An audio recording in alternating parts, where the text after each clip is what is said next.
On today's show, we are talking Fallout Season 2, Episode 5. Fallout Shelter is now an Amazon reality show. Ron Perlman, what was he paid for his famous line in Fallout 1? And Dwayne Johnson cut from a video game series?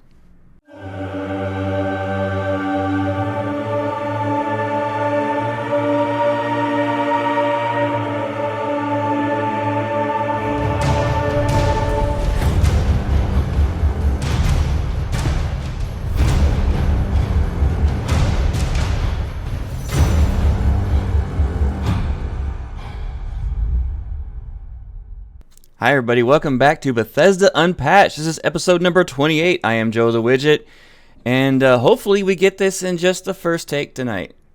Did I say 28? Yeah, here's hoping. This is episode number 28. I said 28, You right? did say 28. Okay, good. I did. I just did that to mess with you. And it worked. Uh-huh. And the man talking on the other screen next to me is the other brains behind this show, Mr. Space Trucker, dominating force to be reckoned with, Kilo. Okay. I'll take that. Dominant force to be reckoned with. Next I'll week take it. It might be something less. I like don't it. know. Now, I thought you were just going to go for Mr. Kilo and call it good, but you decided to kind of... No, I can't get off that bandwagon. There's Yeah, a trend I have to follow, man. Right. Exactly. Show consistency. That's right. How's it going, man? Another fun-filled week. We got a really good episode to talk about, We do. and I We feel do. like a psychic after watching that episode. Yeah, I know. Yeah, there's so many times I was watching, I'm like, yep, okay. I called that. Called it. Called it. And we got So, some great very news, and I got a little bit of a Cool. hey Bethesda Mhm. that is just on my mind. I wanted to shout it out. We'll get to that in a minute. Other than that, Well, we how got about a little bit of housekeeping? Housekeeping. Housekeeping. Yeah. We got Wes Johnson and Jan Johns have both confirmed for StarCon 2026. This is a Starfield fan online convention taking place over Zoom, and it is going to be taking place on the 24th from noon to 6 p.m. At this point, it's pretty much it's an all afternoon thing. Doesn't there's it gonna be grow from like a contests. 3-hour thing to 6 now? It did. It did indeed. Our fellow Starfield podcaster, Jessica Starr, is going to be interviewing Wes and Jan. We got a special message from Jake Green, who plays Vasco. And then we have all these creators. We're going to be on with the King Fan Man, for our spot. A lot going on. Absolutely. That developing partnership with that man. So if you want more information on that, go to star-con2026.com. Click on the register link, and you can see the entire schedule and what everybody's going to be doing, what everybody's going to be talking about. Got a lot of... I've been watching them in the creator Discord, and we got a lot. It's going to be a great time. And speaking of King Fan Man, this Saturday we are going to be live on the Kingcast. That's going to be taking place between, it's going to start at 2:30 Pacific, 5:30 Eastern on King's YouTube channel, YouTube/@KingFanman. And then next Thursday, right before our con, we have the Xbox Developer Showcase, January before our 22nd. Right before our show. Starts at 10 a.m. Pacific, 1 p.m. Eastern. We're definitely going to be watching that. Oh, yeah. I put my reminder in before the show. I'm going to be glued to that because I am really, really expecting some big news from Bethesda this year. Don't know when, but this is one of those key points where it's the door's wide open for them to take it and to do something special with it. I know Yeah. a lot of people have been disappointed with it, which kind of brings me to my Hey Bethesda. And you'll understand it more when we talk about the news. It's just, this is Hey Bethesda, do not listen to the stupid media. They are just jumping on this Bethesda hate bandwagon because it is popular right now. Because it gets them clicks. Yeah. So this is why you guys need to come out and enforce and tell us and show us what's going on. Yeah, and I'm not saying like one thing lately, what I've been seeing a surprising amount of is criticisms over the Fallout television show. Now, basically, you like what you like. Mm-hmm. Every person's different. Not everybody's going to like everything. I get it. Can't please everybody all the time. Yeah, the inflammatory, over-the-top, exaggerated reaction.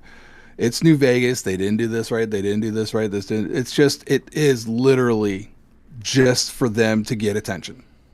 It is. It's the only explanation. I read a lot of these news articles, and it's very, very clear that they have no idea what they're talking about half the time. I was looking at one article before we were even before we started recording, and I was laughing because the writer of the article lost all credibility in the first 3 sentences when he said, talking about the Elder Scrolls franchise and their new upcoming title, the sequel to Skyrim. It's crazy how often non-gamers are getting involved in gaming discussions. One of the podcasts I was listening to today, I'm probably going to bring it up a little bit later, maybe not, but they were talking about a video game, and the gentleman they were talking to is the historian for the game series. Like, it's his whole job is to get the history right. And they went to a convention where they were showing off part of the game, and somebody from, I think it was the New York Times, a reporter came up and was like, "Oh, wow, that looks really incredible." Because they're going through this market, and they're like, "Oh, can we eat the spices? Oh, can we eat the fish?" I'm like, no. He's like, "Well, what can you do?" Like, this guy has clearly no idea about video games, no idea what he was reporting on. And some of these articles, man, I'm reading them. I'm like, yeah, you don't know what you're talking about, or you're being willfully ignorant and just to, be able to put a cool headline up there. It's probably not right to begin with. Just get people riled up. I would say at least 80% of the time, their titles are just very, very misleading. Yeah. And when you actually read the article, you realize that they really don't know what they're talking about. Yeah, you gotta watch out, especially if it's a subject that's strangely popular. Take it with a grain of salt, man. Yep. There's a lot of rumor mill going on right now. Yeah. A lot, especially regarding Bethesda. A lot. Yep. And Fallout, actually. There was a glitch. I think it was on... Oh, yeah. Was it on Amazon or Steam? It was on Steam. On Steam, yes. Where the count of Fallout games did not add up. It was supposed to be 12, but only 10 were visible. Basically, people inferred from this glitch that Fallout 3 and Fallout New Vegas remasters were on their way. It eventually showed 13 at one point. Okay, yeah, 13. So we know that these things are on their way, but yeah, people automatically assume that it was immediately. Oh, it's going to happen right now. The first thought was New Vegas remastered, which we know for a fact that that's not coming soon, people. No. It's not. They've recently just started that project, according to what we've seen and the movement going on. But we know for a fact, though, that Fallout 3 Remastered is pretty much done. Yeah, that's been in the works, and I'm not convinced that timer on the Fallout TV show website isn't connected to that. And somebody in I'll address this real quick too, because I saw this in our YouTube comments on one of our shorts, is like, why would Amazon be advertising Fallout video game for Bethesda? Well... because they're kind of tied together at the moment. Because they're kind of tied together. Their success at this point is a little bit symbiotic. So what's good for one is good for the other. So marketing, that's why. Exactly. Fucking brainiac. I'm with you on that. I was laughing so hard when I read that comment. If you're going to make a comment, try to make it sound smart. Oh, man, this is the internet. Nobody does that. Let's get into some news. Yes, that's exactly what I was going to get into. Let's jump right into it.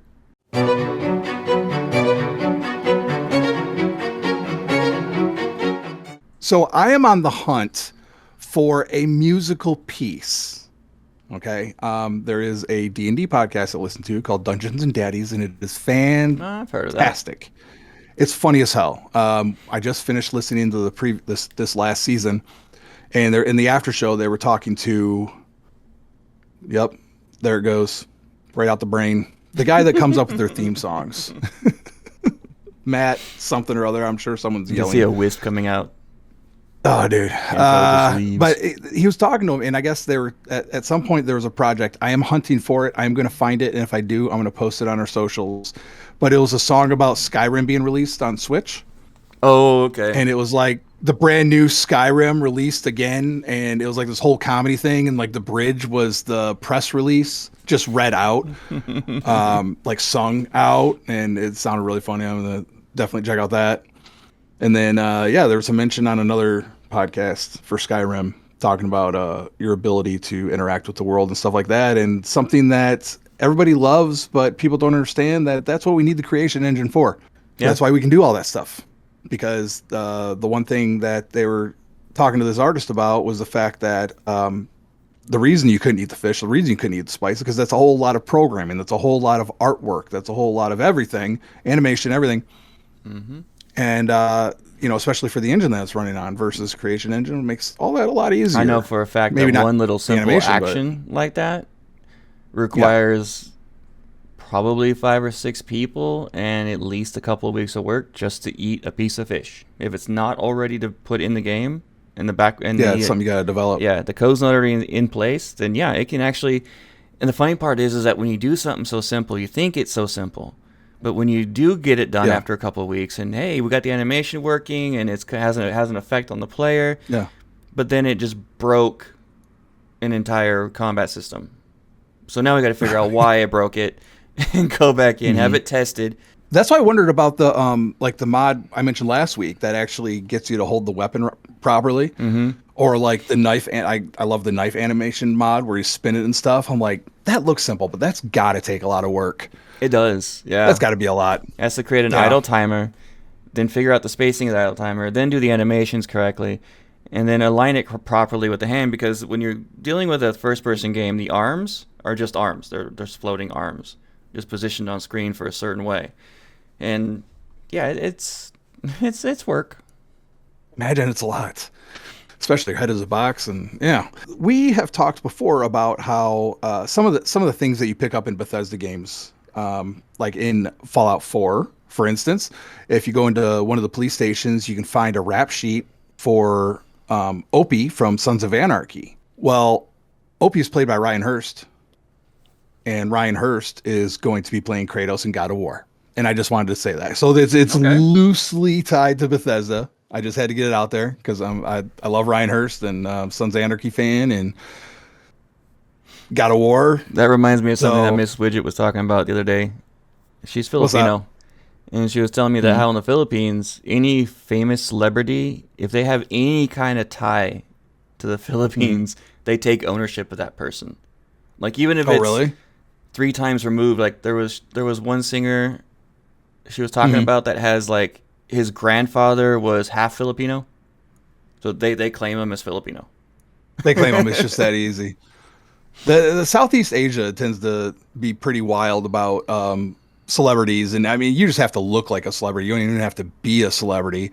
My brother works for one of the big 3, and he used to be with the international group, so he'd have to go overseas a lot. So he'd go out to the bar and go out and do karaoke, which wasn't even karaoke as we think of it. It's literally like a live band that barely speaks English, that just plays the same part of the song over and over again. He's singing Take It Easy by the Eagles, and because he's like 6'2", and he's got all these tattoos, he's just like this big dude. Like everybody thought he was a rock star from the United States, and he didn't pay for his drinks for a night, so it pays off sometimes. So there you go. I think that was Thailand. Yeah. Well, speaking of Fallout 4, it hit nearly 100,000 concurrent daily players on Xbox. That's just Xbox. If you tie in the Steam numbers, it's almost 200,000 daily. That's daily concurrent players. That's not overall. Shot up. That's good stuff, man. I love hearing stuff. Makes me almost want to get into stuff and shit at the same time. Fallout 4 again? Yeah, I'm thinking about getting into Fallout 4.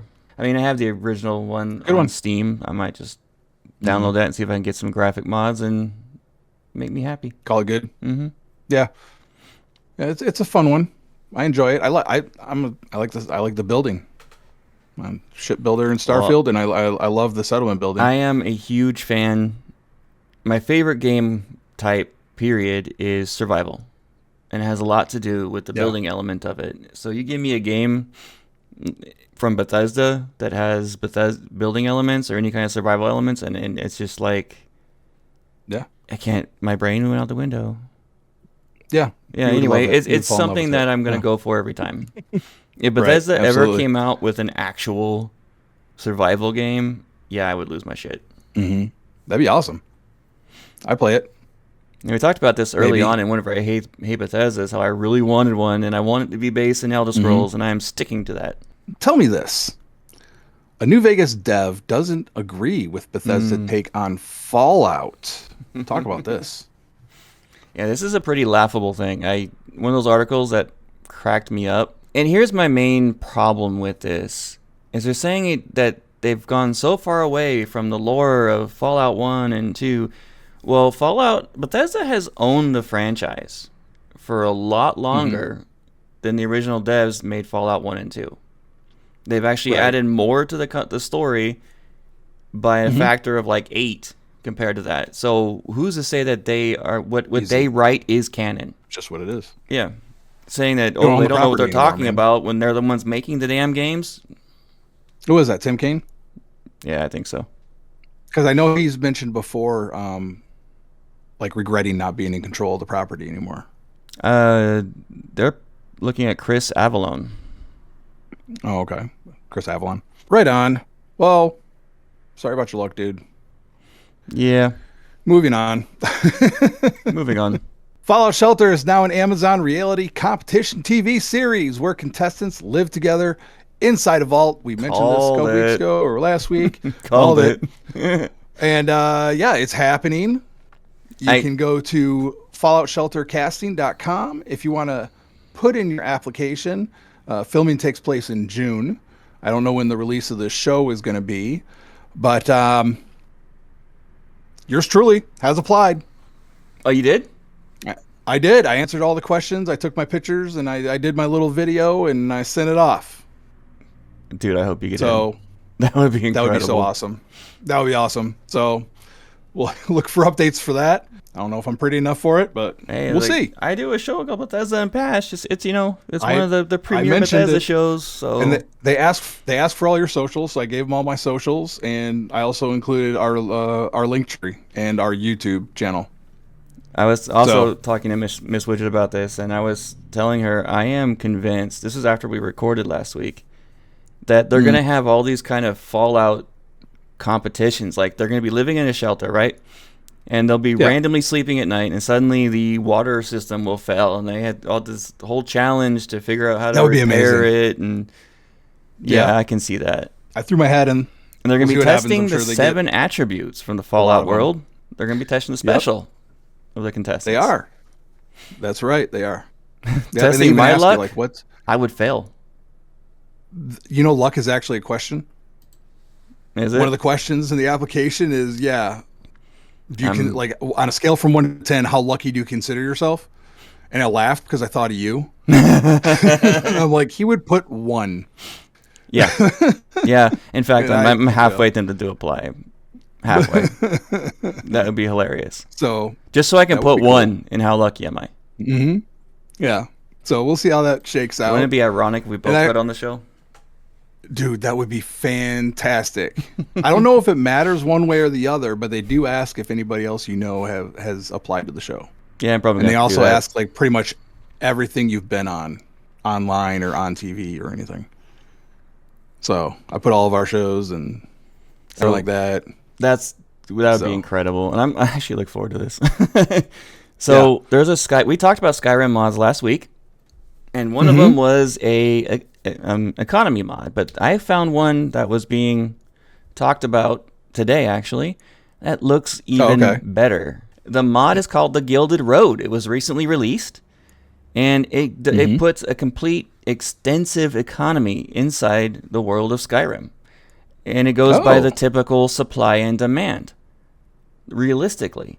So for example, Whiterun, for instance, Whiterun is in freezing weather all the time. So food's going to be scarce. So if you go to Whiterun to sell food, you're going to get a much higher premium price than anywhere else because it's in the higher demand. They even take account for specialties and shops.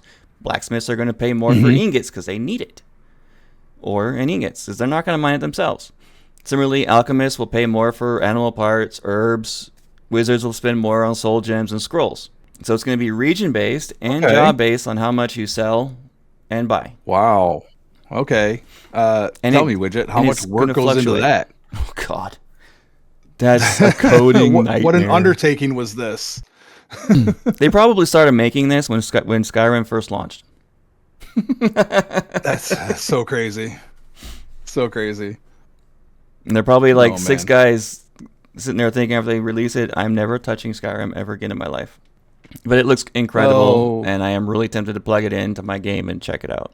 That sounds so awesome, man. The Gilded Road. The Gilded Road. I got an interview here with Ron Perlman. He was on the Joel Vulpes podcast, and he's like, he basically says, I've never played any of the games. The whole Fallout thing is a mystery to me. So they basically, he was invited to do the very first Fallout in the 90s, and he was paid, get this, $40 and a sandwich. I was just reading it. That is hilarious. Yeah. And says, they called him back. I think. And then they called him back. It's like, hey, do you remember Fallout? He's like, no. He's like, well, there's a second one. And he's like, why? Well, because the first one went through the fucking roof. Oh, okay, really cool. And so they had him come in and read again. And then a year later, the third and the fourth, and now it's like a whole brand. I did not see that coming. It's a whole thing. Yeah, I mean, he had a few more lines in the fourth one because he was the newscaster. He's like, never been in the game. I just did a couple of lines and got my $40, my sandwich, and went home. And that was speaking of Sons of Anarchy. I would do it myself. Bethesda, hit me up. Yeah. I'll go do some lines for $40 and a sandwich. I'll do it for $40 and a McDouble.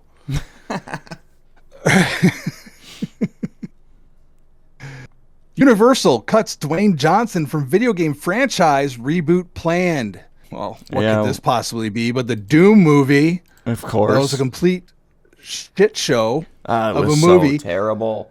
It's like there's a couple of cool characters that they totally wasted on that movie. Yep. Doom is now the prime example. Go ahead. Doom's the prime example that everyone uses, including studios, of what not to do in video game adaptations. Absolutely. Yep. And don't get me started on the portrayal of the Marines in that movie. Mm-hmm. Now I know I had a conversation with a gunnery sergeant one time. I'm like, why? What is it with movies and then they never get the Marines right? He's like, because we're not in the business of making movies. We're in the, kill. We're in the business of doing damage. We're in the business of unaliving insurance. That's right, and I get that, but so it's they have what it is that the movie people, the developers, they have to make sure that it doesn't look exactly like the Marines. Not exactly. Their uniforms won't be right, or maybe these little things just don't actually match up with what happens in the Marines. But that's to cover their asses so they don't get sued by the Marine Corps or the Department of the Navy. Yeah, exactly. Doom took that to epic heights. It was so bad. That was probably the thing I was stuck on for most of the movie. And the only good part, we talked about this pre-show, Joe agrees with this, the only good part is when Carl Urban buffs out and it goes first-person shooter and he's like roid raging through the, It was their only nod to the video game franchise. Yeah. You can't make an entire movie based off a video game and only give it a 30-second nod.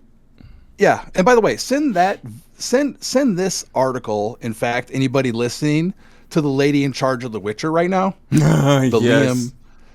Liam Hemsworth Witcher, because she's doing the same. Well, it's a different medium and it doesn't, it's our vision that matters, blah, blah. No. It's the fans' vision that matters. Look at Fallout. It's ironic because they're killing it. Look at Last of Us because they killed it. Doom is a polar opposite of what Fallout is right now.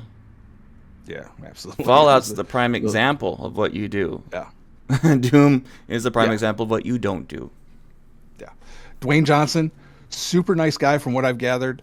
I do like some of his movies, but this is probably his worst. It would be the bottom on my list. So, Doom fans, remake is coming from Universal. Be on the lookout for that. I found this other article. This is the last piece of news that I got for tonight. Elder Scrolls Online is finally making its overworld more challenging. Mm-hmm. And I know how they're doing it, but I can't see. Well, they don't go into necessarily details in this article. It won't. NDA. Right. But the main philosophy is this. They want to give players more control over their own level of challenge, adjustable difficulty. They want to reward them properly for taking on tougher content. And they want to focus on the areas of the game people touch most often, not just high-end instances. Yeah, okay. And this whole article is pretty much what they say. So they are working, and they want to work with the players, player feedback. That's going to be the key for the long term for ESO. And we've already started seeing that. For those of you who don't know what they mean by the term overworld, it's the actual game map that you run around in. Mm-hmm. And traditionally in games, those are usually just minor challenges, random events and challenges that occur, and not very many good rewards. That's usually, you get the better challenges and the better rewards when you go into dungeons. Mm-hmm. Separate instances that are designed to challenge the player. So they are working on that. So you should probably see some. And we already talked about they're coming to seasons, the tome. What was it? The event rewards. Oh yeah. Yeah, the reworking of the classes. We got some stuff coming for that, and the game is they're looking to support it for a long time. So it's gonna keep getting better, which you love to see. That's it for the news, man.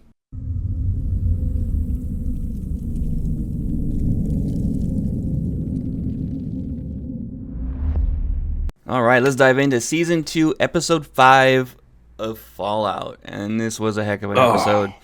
And I got to say, off the bat, yeah. I was right. There were 2 death claws. I didn't see things. Yes and no. No, as we open up on the cold open, there was like 4. There were a bunch of them. I saw 2 death claws at the very last scene of Episode 4. You did. So there was more than 1. You were correct in that. You got that much. But yeah, there's more of a couple. There's a whole team. I'm wondering if that first one is like a Deathclaw matriarch. Oh, I don't know. Kind of looked like it. It was bigger and more badass looking than the other that I saw. And it looks so great. So great. Such a great example of what you can do with a combination of practical and digital effects. Yeah. Because Walton Goggins talked about how, there were puppeteers there. He wasn't very specific, actually, in the interview. He's like, there's 3 guys there that were working this puppet. So I actually looked it up, and it's a death claw. It looks like somebody put pieces of a death claw on a dude. And then there was 2 guys, one on each side, controlling the arms. And then they CGI'd the rest of the body in. I want their head model. I put it in my display in my room. I just want a skull. Yeah. I want a death claw skull right here. Perfect. Actually, probably right here. I need to fill in over here a little bit more. Put a death claw skull over there. I want to do. Hey, Bethesda. Yeah, I would love to have a replica, just a model of the sniper rifle from Fallout 76 that I use. That'd be amazing. That would be awesome, man. That'd be super cool. Give me a hard target, man. From Starfield. They got a new skin, by the way.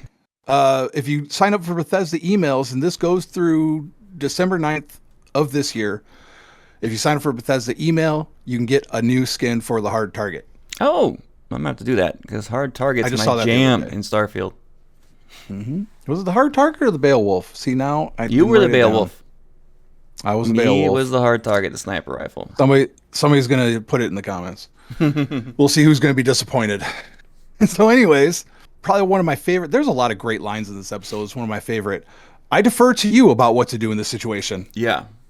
Eagle says, run. And then when they were down, Dog meat books out. Yeah, he splits. See you later. What cracks me up also is when Lucy and Ghoul are crouched down behind the car. She looks at him. Do you have any more drugs? I really need more drugs. No, I don't have any more drugs. Could really use more drugs. So fantastic. They do manage to escape and book it out of there. Oh. And I love how Lucy refers to them as smelly, miserable things. Yes. Have they always been there? No. Yeah, no, they have not. We still didn't really get an answer about how they ended up there, except that they moved in. Mm-hmm. I think it was there was somebody that they were talking to. I think I wrote it down. Somebody they were talking to. The bartender, the guy the bartender. NCR Legion, Deathclaws, robots. It's always just a change in leadership. We go to Freeside. Oh my God.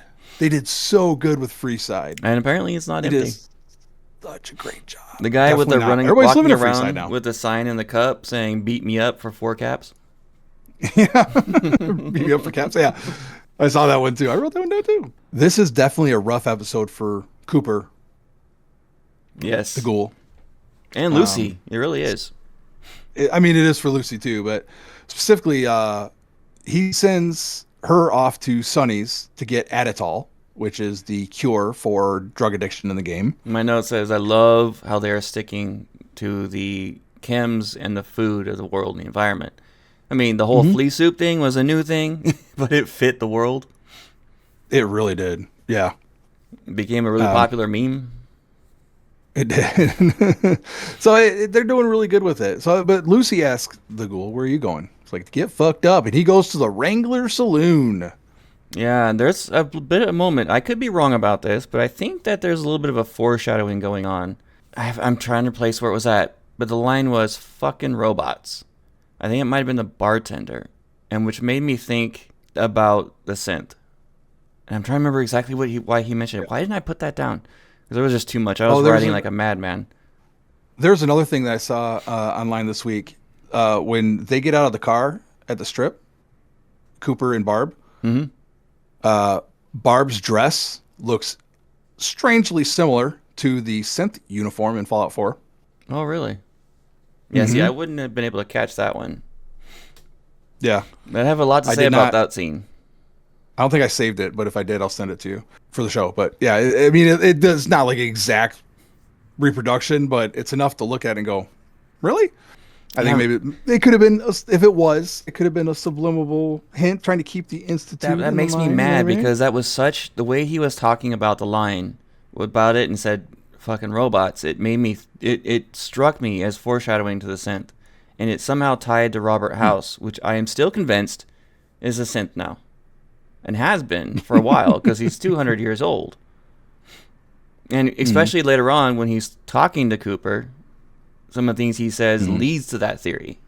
We'll get into that later, but yeah. Yeah, he does say, he says a lot. Justin Trudeau. So I don't know why I have this note as well. The newscast. Yeah. The old newscast. Oh, Galaxy News. Yeah. And then the summit big held. companies meeting in Vegas. Yeah. The house always wins. We hear that one a few times this episode. And it cuts right to Cooper and Barbara going to the airport. Mm-hmm. And I found it very interesting when Coop said, I'm going to go call my agent. Well, he's playing an agent, but he's actually talking to Moldaver, which we know. Right. Yeah. Did you see another interesting thing? Because we heard Stephanie last episode talking about the keepsake box. Yes. Hank's keepsake box. And he's walking through the airport with the briefcase chained to his wrist. Mm-hmm. Mm-hmm. Oh, that was Hank, wasn't it? Mm-hmm. He was such a dork in that scene. Yeah. He was. Old Hank is a little, kind of a douche. Kiss ass, yeah. Well, Moldaver gives Cooper the poison. Basically says, I'm not going to kill House, but I'm going to do what I can to get what you need. And the look on Moldaver's face when he said that was like pure shock. Like, I can't believe he's actually said that. Yeah. I think Moldaver, I think she's really disappointed. Yeah. So when they get to New Vegas, or at Las Vegas at this point, the American flag of the politician that she's holding, I had to do a little deep dive on it because it interested me. I'd pause the episode. It's like, I'm sorry, I gotta research this because it brought some memories in. I'm not a big lore person, but I'm learning and getting into it. And I remember seeing that particular flag in the game. And I remember looking at it before, and it's based off of the Betsy Ross flag from 1777, which is just a circle of 13 colonies. But this one had the star in the middle, which, from what I found out, is the Commonwealth flag that was in the Fallout universe from 1969, and it is shown in this episode representing the 13 Commonwealth. There's also a 14-star version that happened later that was used before the Great War, but this one I paused and counted the stars. It was 13. So it was the 13 because the Commonwealth flag. Yep, because the states were all merged into commonwealths. Yep, that's why like Texas and Arkansas are the same, and technically Michigan and Ohio are the same. And the Congresswoman being kicked out of this meeting kind of really gave a big statement on the politics on this universe, because the government is pretty much nothing. They don't run the government anymore. They don't run the show. It's done by these major corporations. They have all the power, and when they can kick out government officials like that on a meeting that's going to encompass what this country is going to do is kind of a big statement. Yeah, absolutely. Like, you don't have a say here. You're not in our pocket, therefore you have no value. Pretty much. So Cooper and Barb go into the casino. Barb says she's going to talk to the reps from Robco, and Cooper offers to get her a Nucatini. Where's that recipe? There's so many recipes for Fallout out there. I believe there's a cookbook too. Yeah, there is. I'm pretty sure about that. For my son's graduation party, we made dirty water, and I cannot remember what the hell we put in it. I know lemonade was in there. I think iced tea was in there. It was like fancied up Arnold Palmer. Yeah, and then we also had the dirtier water, which was for the adults only. Grime water. So there's grime water, yeah. But so Cooper sees Hank, starts following Hank. We see the Robert House lookalike. Yeah, the lookalike came in, and I was I paused like, oh, wait, that's not House. That has to be his stand-in. Yeah, of course. Yeah, Mr. House would like to see you. And we see a very young, spry Victor. Yeah, the Securitron. Yep. Howdy. That was Victor, wasn't it? It was. And they're in this very iconic room from the game. I like to call it the screen room. I don't know exactly officially if it's Robert House's office. I don't know, but it's his suite. Yeah. And I think it was very appropriate. They were playing that song "Luck Be a Lady Tonight." Yeah. Oh, for the. And it's been stuck in my head ever since. I watched this last night. Chicken fucker. I like luck be my lady tonight, and then he gets attached by a rad roach. Yeah, that cracked me up. That whole rad roach scene, and I remember looking over at Miss Wigit, going, "There's something special about the snake oil salesman. From what he did in the previous season, and how they're being featuring him so much right now. There's got to be something special about this guy." And then apparently Hank thinks so too. Yeah, because we see this guy. And he's picking flowers. He's on his way to New Vegas. He's all jaunty. And there's Fisto. And if you've played New Vegas, you know that Fisto is a Protectoron. Oh, yeah. I did meet him in the game. You have the option of being serviced by Fisto. That's the name. It's probably what you're thinking of. Yeah. So Hank shows up, knocks the dude out, and we go back to the vault tower, and we see right off the rip. Yep. There's we see cryopods. Yep. With Barbara and the daughter frozen. And Janie Howard. Yep. I looked very close to see if they were actually in the pods. I couldn't tell. Couldn't tell. Hopefully they are, otherwise makes the rest of the episode even worse. Oh yeah. So we see this guy, He's got a device on his neck now. Hank has him trapped. And the salesman is a very willing participant. Yeah, because he says, like, you can have all your memories erased, all your memories removed. You won't remember anything. All the good memories, is what he said. And dude's like, please, yes. And Hank starts cranking up that little device higher and higher and higher, and it cuts away to the window. I looked at Mrs. and I said, okay, here comes the pop. It's gonna happen, and then nothing. Yep. I was like, holy crap, I'm right again. He's something special. Hank's like, let's begin. And he hits the red button. Now we go back to the 31 dwellers. Before that, though, this is when Mrs. Wigit said, that's the writer mind right there in you. She goes, you predicted Barbara and the daughter correctly. Because she listens to our episodes.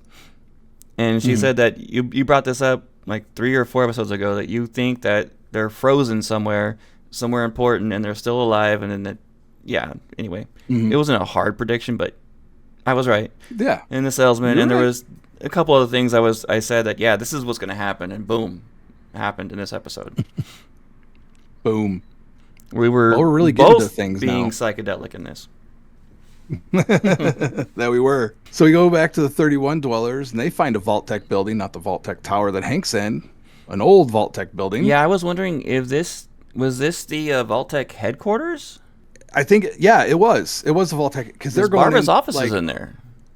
Yeah, Barbara's office is in there. It's the one we see earlier in the series, in the season actually, and it's in ruins. And when they step in, there's a poster in the background that has "Liar, Liar" written on it, graffitied on there, and I found that actually intriguing. I thought it was really funny when they were walking in, commenting about, Janice is still here at the reception desk. She always was a kiss ass. Interesting. They hear some banging. There's a door that's been boarded off. Fresh blood on the wall. Fresh blood on the wall. Yeah. What cracked me up is when one of those guys said, I need to craft a weapon, and he ran straight to the fan and picked it up. To the fan. Yeah. That was the, yep. If you play Fallout, especially like in 76, a fan, I pick those up religiously because the parts in there I need for all my weapons. Steel and screws. Yep. And then we got Ma June. Ma June is taking over Vault-Tec Tower. Her and Barf. I knew we were going to see them again. Yep. I think you even said that. They got a roach farm. A roach farm going on. Are they big enough yet? And Ma June has a conversation with Norm. Mm-hmm. Your sister's dead, honey. Yep. She's very adamant about Lucy being dead. Norm's not buying it. No. You don't know my sister. Well, he's right. Apparently, he does know her pretty well. Tell you the same thing I told her. Go home, Vaulty. Good luck, dipshits. Help yourself to anything. And when she said that, so when did you become a goody two-shoes or something like that? She was, shut the fuck up. I'm trying to be a better person. Right. And then, oh my God, this part's hilarious. Lucy walks into Sunny Sundries. Yep. And robbing the store. Well, robbing a store that was in the process of being robbed. Well, we found out later, which was hilarious how they did it. Oh my God. This big old dude, clearly a raider of some kind. Or just a criminal. Yeah, the outfit is at least 6 sizes too small for the dude. Yeah. It's ready to have that button shoot out lethally. Yep. But this is where she gets her Adderall after sneaking in. Because the ghoul did not give her enough caps for the actual price, the current price. And she janks the power fist. Mm-hmm. Dude's folded up in a barrel. Yeah, what are you doing? Sonny left town. He tells her. He's not the one in the barrel right here? Yeah. Naked? No, that guy tried to rob the place. People try to rob things all the time naked. Really? And here's the thing. It's Lucy, a big turning point for Lucy. Because she shoots to maim, and she ends up killing the guy. I don't think she thought about it. I don't think she was purposely trying to shoot to maim. I think she was just taking him out of instinct and reaction. Maybe. And that's what affected her so much. She shot the maim, and the way that he was standing, he ended up taking the bullet to the lung. I don't know. Otherwise, I don't think she would have took it that hard. To me, it looked like she was thinking, oh, crap, this is changing me. What am I I mean, it becoming could be. type You might be right. We see the ghoul walking upstairs to the inn above the Wrangler. Then we go back to 2077. Whew. Yeah. House is a talker, man. Yeah, and one thing that struck me as very interesting, I didn't know there was wireless networking in Fallout. Because he was talking about how they put a bit of software in the power armor where he could see everything that was happening with Hank. Oh, yeah. That would require wireless networking, unless it's just stored in a memory, like a hard drive of some kind within the suit, and he pulled the video later. But I didn't think that was a thing in the Fallout universe, because everything I've seen has been hardwired. And the way the technology is, I don't know if there's or not, because there are instances where you get signals and radio.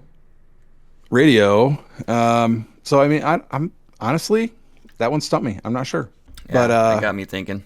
So he said that the demon in the snow is connected to the future of the nation and to his wife, which I thought was interesting. Does go into the fact that he explains how he does these prediction models, and I can see it. He's not claiming to be clairvoyant or anything like that, just that he's extremely smart, really good at mathematics. And to the crazy point of smart. Yeah, and right here, he calls himself an alpha competitor. He's looking to obtain cold fusion from Vault-Tec, which is interesting because everybody's after cold fusion in the TV show. And what did Hank say? Here, House talks about being transferred into a roboticized form. Yep. Of some kind. This is where my synth theory comes in. And I remember saying, telling you during the season 1 when we were talking about how I'm kind of thinking that Robert House is a synth. It was after we started talking about the synth. After your theory. Yeah, so that was a few episodes ago. I'm convinced it's going that way. There's too much. Either they're just messing with us, which they could be, or very likely synths are involved. I'm seeing it. It has to be. And what if he's actually the leader of the synths? That's leader of the Institute. Yeah. Because we talked about without player intervention, it looks like Fallout in the TV show is taking place in such a way that the player never got involved in the games. Yeah. Well, out in the Boston Commonwealth, if that were the case, then the main character's child was never kidnapped from 111. So therefore would not be leading the Institute. Even if he was, he dies. Spoiler alert for Fallout 4. So who else would be involved who else could be involved in the Institute directly? I mean, it's there's a lot there's some questions there. A lot of speculation. Yeah. No, we're not going to have any definite answers. Probably not for a while. I'm thinking we're going to get something about it by the last episode. And everyone's speculating that we're halfway through the season. Right. Well, I mean, remember, we at least have season 3 coming. Right? They start shooting this summer, so we have more to look forward to. But House started to talk. I'm sorry. Go ahead. Janie's birthday. Yeah, April 14th. I was about to bring that up. Yep, 2065. And you're mentioning how Coop is but he's responsible or plays an unknown variable. Thank you. And he plays a part in the ending of the world, basically, saying that his appearance here at the casino, because Barb was meant to come alone. Right. He was not supposed to be there, but him arriving turned the timetable of the nukes dropping up a month. Yep, date jump forward by Cooper coming to Vegas. And House says the bombs will not be dropped by me or any of the idiots at the meeting. But despite what Barb says, he's convinced there's another power player. Right, which means it's not House, which means who's Hank really talking to? Yeah, good question. I didn't think about that. Is it the Institute? And would you say he claims it's the same person responsible for the death clause? So, yeah, the demon in the snow. Yeah, and then Cooper shoots back. Or no, he says, "What if I'm not the House?" And the Cooper shoots back, "What if you're just a fucking lunatic?" He tells him to gaze inward, pretending to be a cowboy while your wife makes apocalyptic plans. The funny thing is, I didn't write that down because I knew you would. Who ends the world? It's like, you're not a cowboy, you're a killer. And he also mentions that he did bring up that he's building a defense system for Vegas. Yes. And House Fallout New Vegas players would know that too. Yeah. And House was very, very clearly getting to Coop in a bad way. I feel like Coop is getting a House. Yeah, I think it went both ways. Variable, so I think he was already. Yeah, they're definitely playing off each other, but and it shows that Justin and Walton. It shows that they really are friends in real life. Like they're buddies in real life. So and to see them playing off each other, you can tell they got that chemistry. It was a dynamic scene. It was really well done. I was sitting there thinking, how many takes did it take to get that? Yeah, and yeah, absolutely. They nailed it. Definitely. You could feel the tension. And I was sitting there hanging on every word, pausing and rewinding. There's a lot in that is going to play a big part in the show. I mean, it was very well done. It was exposition, but it was really well cleverly done, raising the stakes. Yeah. Kind of bringing things together in the story kind of thing. We go back to the Vault 31 gang. And the assistant has clearly taken over the group. Yeah, Ronnie. Trying to contact the investors. Yeah, I wrote the same thing. Ronnie in charge, and then Norman walks in on the girl crying. Cat named because she's only been there a month. Yeah, she hadn't drank the Flavor Aid yet. Right. So she's like still like she's not on board with these other guys. She's not looting with Future Enterprise Ventures, and I was right about that one too. We find that out in a second. But yeah, the cat named Puppy brings up Barbara Howard being in charge of proposals because they were looking for the vault information. So they go to Barb's office computer. It sounded to me almost like they were talking about Barb being the boss of that project altogether. The Vault 31, 32, and 33. Her being in charge of the proposals, which still doesn't paint her in a great light. No. You're not really Bud's successor, are you? No. How'd you know? You aren't absolutely nuts. And I called Ronnie's this one, listening. I knew Ronnie was going to be listening. I said it. It's like, Norm's in a lot of trouble right now. Someone's going to be listening, most likely Ronnie. And it's going to be... This is where Norm's going to split from them. I think... Yeah, well, I mean, we'll see what happens. This episode definitely left a lot of things open. If he survives. But when he looked up FEV, he looked up the Future Enterprise blah, blah, blah on the computer. That didn't come up. But when you typed in FEV... What came up? Forced evolutionary virus. Yep. This is stage 2. What does stage 2 and the FEV have to do with it? Like, what? FEV makes super mutants, and what were the? And it was used. I found out to improve the intelligence and such. Like you actually mentioned it, I think, last episode of the Death Claws. Of the Death Claws, yeah, make them sentient. Because the Master was in charge of that. So Ronnie ends up attacking. We got a fight scene for Norm. I was sitting there thinking, why didn't Norm study self-defense with his sister? Come on, the guy, he's tiny. He should have studied something. Right. He picked up a few different things, but he solidly gets his ass kicked. But at the last minute, Ronnie ends up letting go of the cord they wrapped around his neck, and we see Norm sucking a breath. I don't know if Ronnie thought he was dead or saw something that made him stop or what. Yeah, I'm curious about that, or if he has a use for him, or who knows. I mean, maybe we'd have more answers if we knew what Phase 2 was going to be. But the fact that Phase 2, this is a corporate strategy. You got all these people, Reclamation Day, release all these people, and then take them to Phase 2. And Phase 2 involves, obviously, the forced evolutionary virus. Are we turning people into super mutants? Yeah, I don't know. I don't think their intention is to turn people into super mutants, but probably as a form of forced evolution, like it says.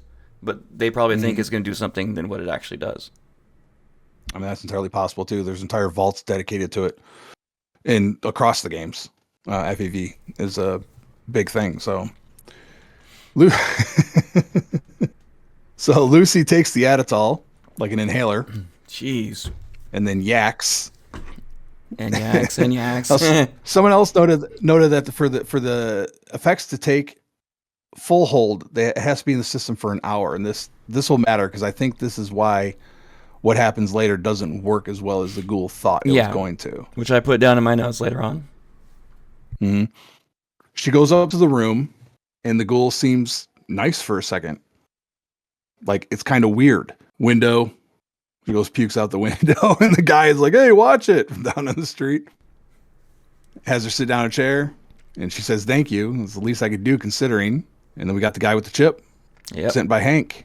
The salesman's back. We'll just call him Snake Oil. And I guess it's better than Chicken Fucker. Yeah.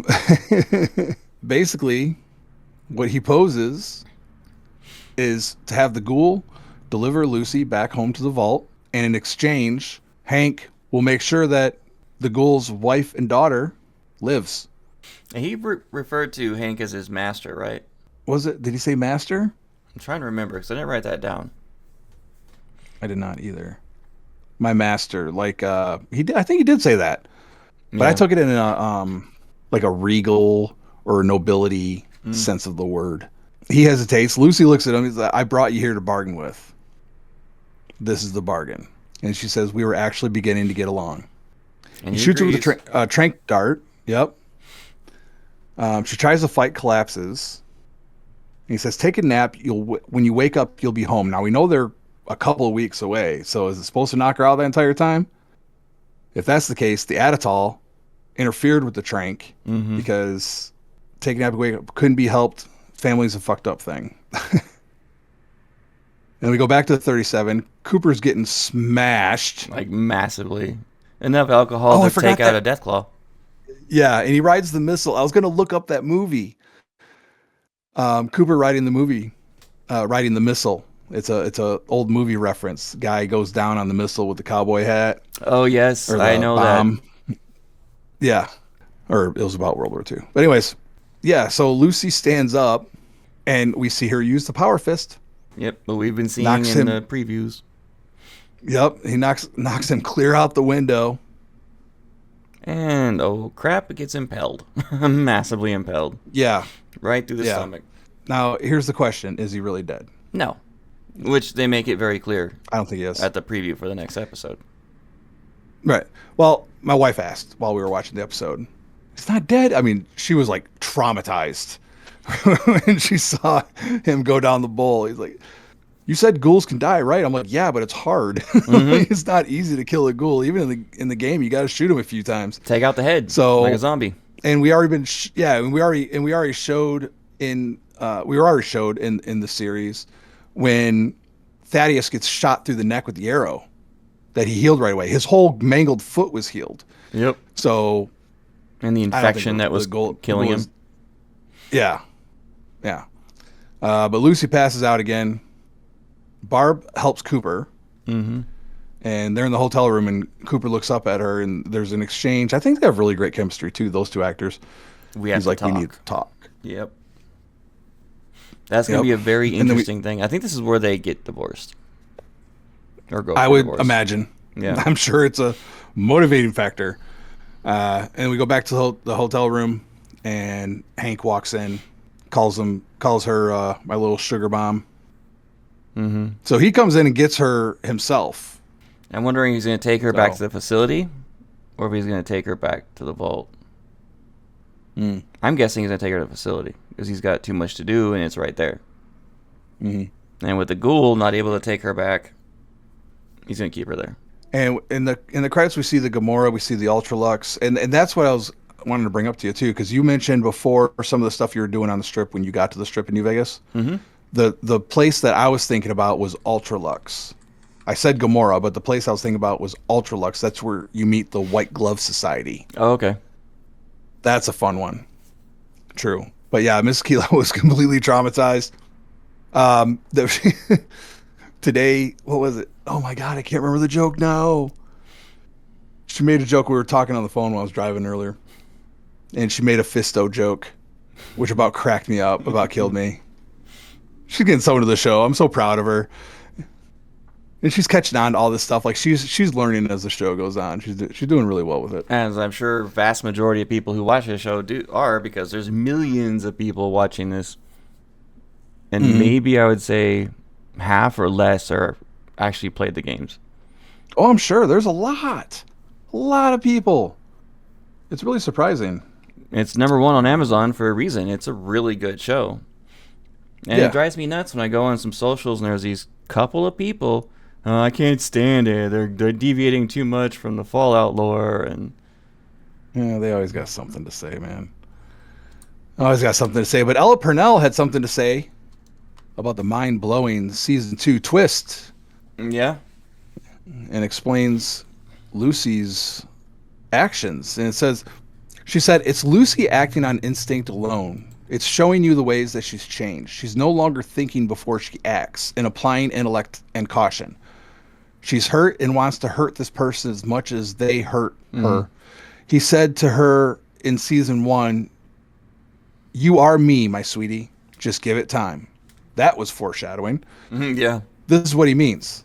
It's that age-old prophecy. What you fear is what you create. She spent so long trying not to be like him and suppressing it, and it comes out.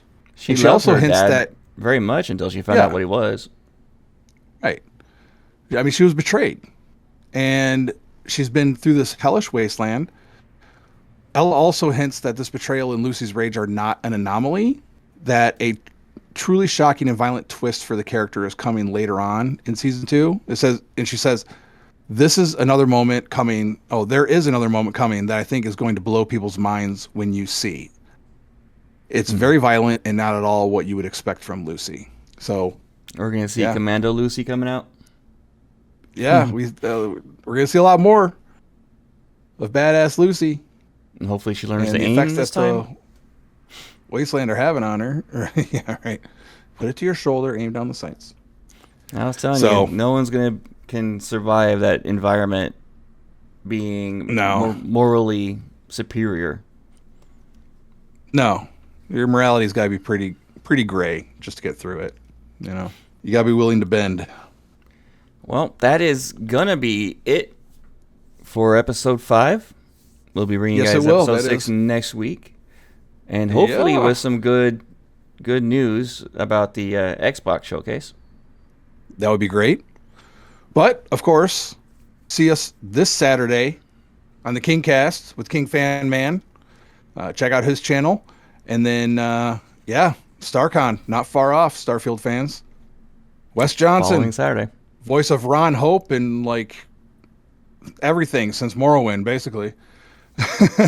He's been doing everything, and I guess he had a medical scare recently, but he is doing well and he's on the mend. So we are looking forward to hearing from him and Jan and Jake.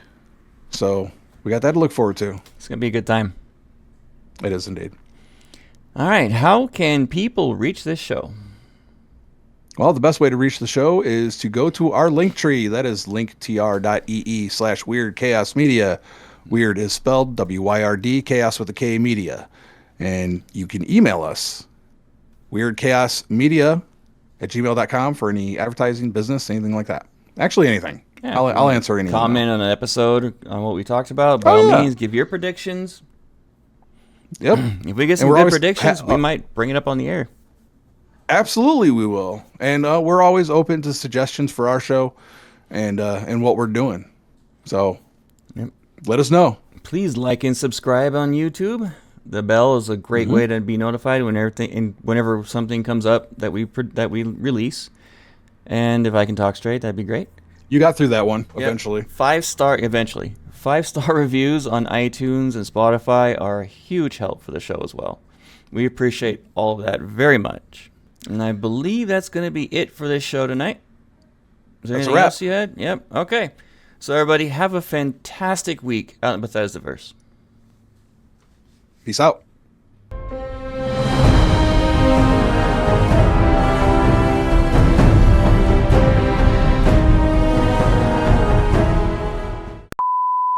In the off season. Oh, super. Yeah, good for them. I'm so happy for them. They're so sweet. Oh my god.